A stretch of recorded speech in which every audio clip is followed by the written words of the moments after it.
एक बेटा ऐसा भी।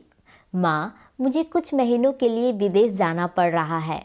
तेरे रहने का इंतजाम मैंने कर दिया है। तकरीबन 32 साल के अविवाहित डॉक्टर सुदीप ने देर रात घर घुसते ही कहा, बेटा, तेरा विदेश जाना जरूरी है क्या? माँ की आवाज़ में चिंता और घबराहट झलक रही थी। माँ, मुझे इंग्लैंड जाकर कुछ रिसर्च करनी है। वैसे भी कुछ ही महीनों की तो बात है, सुदीप ने कहा। जैसी तेरी इच्छा, मरी सी आवाज़ में माँ बोली। और छोड़ आया सुदीप अपनी माँ प्रभा देवी को पड़ोस वाले शहर में स्थित एक वृद्धा आश्रम में।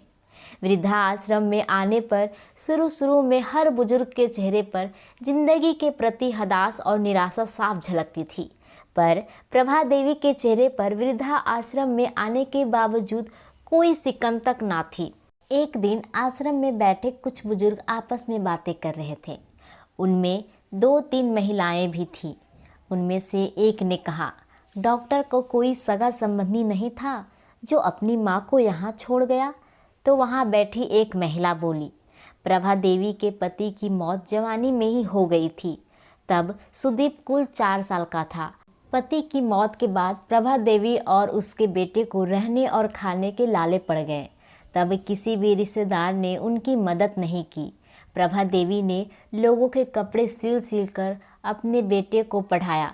बेटा भी पढ़ने में तेज था, तभी तो डॉक्टर बन सका।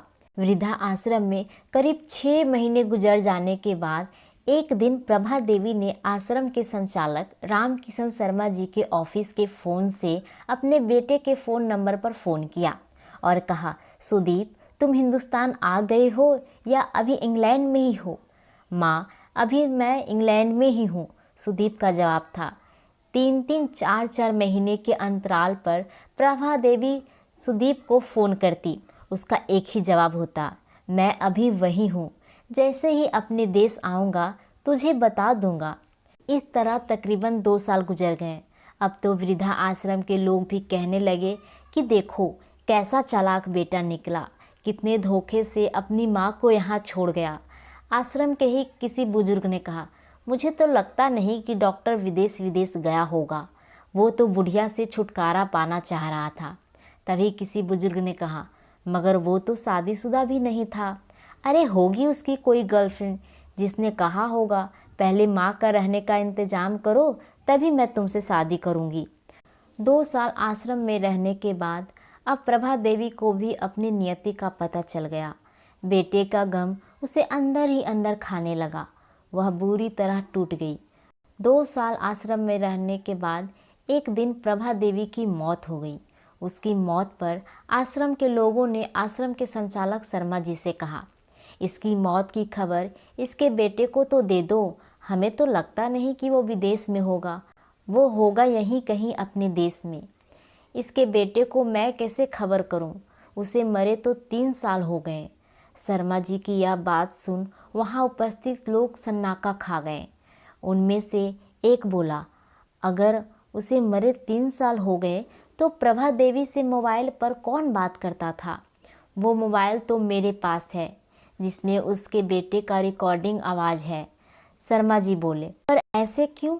किसी ने पूछा। शर्मा जी बोले कि करीब 4 साल पहले जब सुदीप अपनी माँ को यहाँ छोड़ने आया तो उसने मुझसे कहा, शर्मा जी, मुझे ब्लड कैंसर हो गया है और डॉक्टर होने के नाते यह अच्छी तरह से मैं जानता हूँ कि इसकी आखिरी स्टेज में मुझे बहुत तकलीफ़ होगी।